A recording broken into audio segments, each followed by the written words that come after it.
Good morning again. Thanks for joining.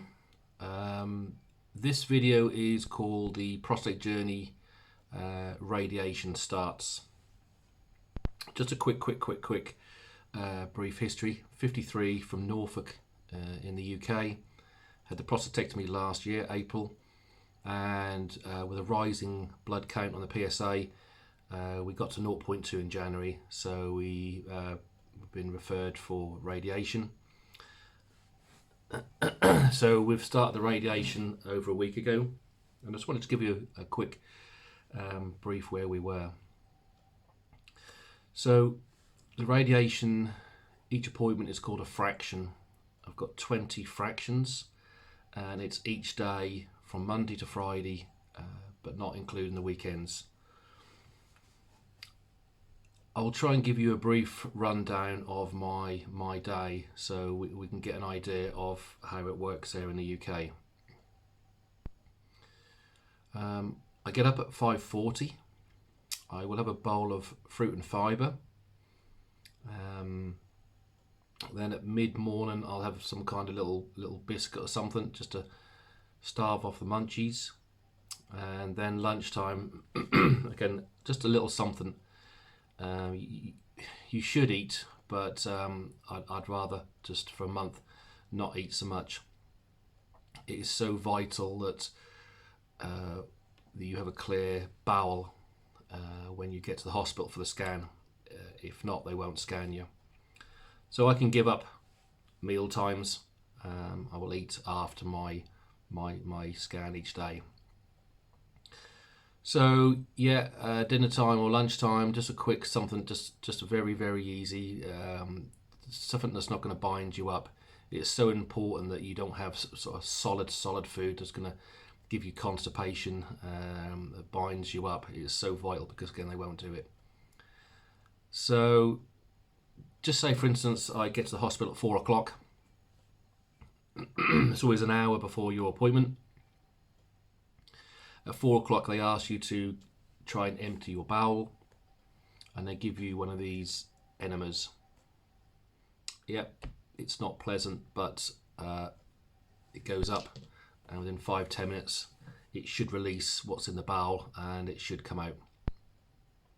For me at the minute it's been working okay. I'm not sure whether I'm doing it correctly or not, but something is coming out. So the bowels have been fine. It pushes it away from where the prostate bed is. The next thing, they work out your drinking time. Here in the UK, they will ask you to drink different measurements. Every person is different. Again, I'm 6 foot tall, and I'm a bigger chap than someone obviously who's 5'5", a smaller frame. So they asked me to basically drink a full bottle, 450 mils of water, within 10 minutes of me emptying my bowel. Me personally, I don't find water appealing, so I'll just put some squash in there. It's a fluid, it's no problem at all, and it goes down fine. So that's basically 45 minutes before the fraction, the SAP, and it gives it time to work into the bladder. What is very important that you keep hydrated. They told me if you can try and drink a mug of water every hour, you will be hydrated, and the water will go to your bladder rather than elsewhere. What you'll find first thing in the morning is when you start drinking, you will find that you won't go to the toilet for a while, because your muscles, your organs, your bones will take what they need. What I find is 11, 12 o'clock, I'll probably drink, say, half a bottle of this, and within 10 minutes, 15 minutes, I'm on the toilet. I'm peeing it out, which is a good sign because it's going straight to your bladder, and you know that other parts of your body have took what it needs. So basically, just you keep drinking through the day. You know, I could probably go to the toilet 6 times through the day, but then I know I've got enough in the bladder. So when you're at the hospital, I say 4 o'clock is the enema. 4:15, I need to start drinking this. I know that it will go to the bladder rather than to the bones and the muscles. It's so important to drink the water. I didn't realise until I started talking to the radiographers how important it is. And I'll try and explain why. Basically, your bladder sits above the prostate. The prostate is now gone. I had the prostatectomy, and we believe the reoccurrence is just sitting underneath there. And what they do when they do the fraction, they will zap an area like this, so it will cover that bit there. Every day is the same. It's the same beam. It's there. Sometime this week we had a bit of a problem with my partner's mother, and we lost a night's sleep, and I didn't drink properly. And basically what happened, my bladder was like this when I went up to the scan, and they said, look, you know, we can't scan that because we need your bladder like this. They were saying that they will dose 50% of your bladder on a normal full bladder, and my bladder was like that, and they'd be zapping 100%, which will cause you big problems in the long run. And the good thing is they will give you some water, and they know that you're hydrated, and they give you sort of 200 or 300 mils, and it will go straight to the bladder. Sit outside for 20 minutes, and then it should fill up nicely, so the bladder is nice and full, so they're only zapping this part all the time. I did also ask why one of the side effects was fatigue, and they basically said because they're doing a mini procedure basically every day, and your body needs to repair your bladder, and it's obviously taking strength from somewhere. They said probably on week 1 that you'll probably be the strongest, but week 2 and week 3 it will eventually knacker you out, and you will need to manage your time. For me, I'm trying to go to bed a bit earlier to try and get the rest in, to try and fight against it. And at the minute the fatigue is absolutely fine. Training the bladder is fine, it's no problem. But on Friday we did have an issue where it's annoying in a way, because you can control what goes into your bladder. You can control what you eat, but you can't control any gas build-up. Now, I try to keep the same food every day, so we don't have that. I don't eat a gaseous food. I try and keep to a plain food every time, but you can't help. Sometimes, as I said, it could be if you've got an office job and you're sitting down all day, it could be a build-up there. So I went for the first scan. And basically you go in, they ask you your name, your address, and important, they will always ask you your next appointment. Do you know your next appointment? You have an A4 piece of paper with all your appointments on and all your times, and they just want to make sure you've got the most up-to-date one. So basically, yeah, it's your date of birth, your address, your name, and 6:40 tomorrow. If it's adjusted, they will give you a new A4 sheet, just so you've got the latest times, and it can change every day. Although they don't change it too far from what your appointments are. Say I was 6:40 a couple of days ago, and they changed it to 6:20, so it's not a big issue. They don't like to change it to like 2:30 in the afternoon unless they have to. So basically, go and lay on the bed. You put your ankles in like a blue plastic mold, like a stirrup. Your knees go over like a plastic arch, so you're nice and sturdy there. And you wear a gown. You just pull the gown up. I'm allowed to wear a t-shirt, pants, and socks. And they just put a cover over your groin. And you just have to take your pants down a little bit, and they start lining you up. So once you're lined up, they will line you up. You just have to lay there. They will pull you from side to side with a sort of blanket below you, and they'll get you to the exact position. You've got 3 tattoos. You've got 2 on your pelvic or on your side, and 1 near your groin area, and that all has to be lined up exactly, and I mean to the millimetre. They'll probably spend about 5 minutes. Excuse me. They spend about 5 minutes just lining you up.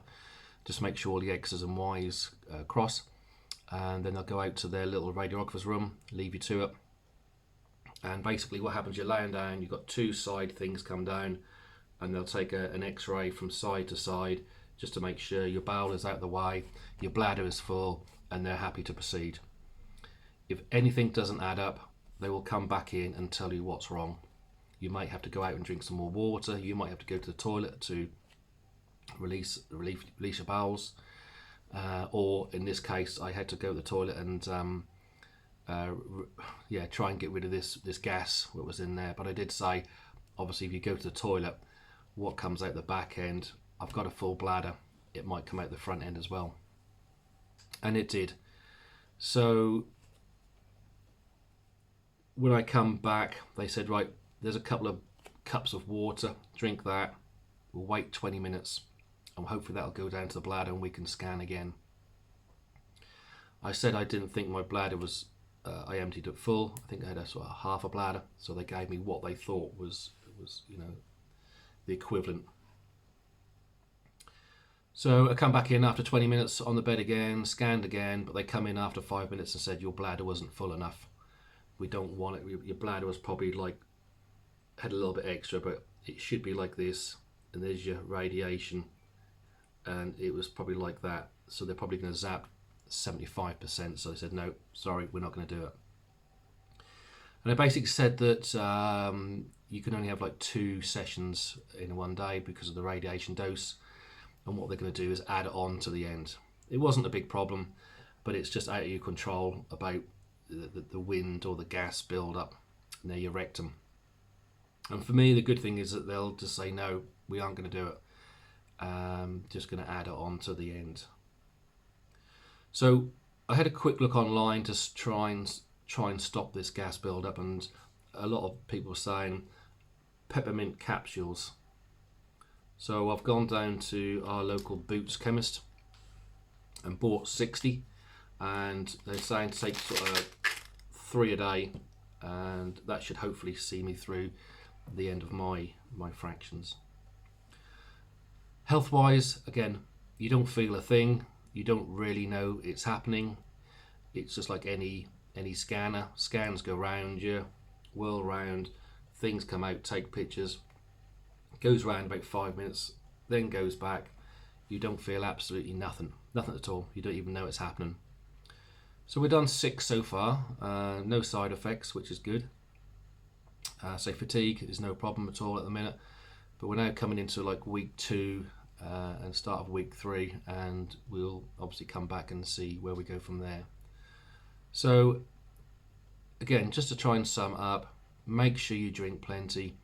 Again, that the radiographers were saying to try and drink throughout the day rather than sort of 2 big hits. They don't really want you drinking the full bottle of water at 9, a full bottle of water at 12, a full bottle of water at 3. They just want bit by bit by bit by bit by bit.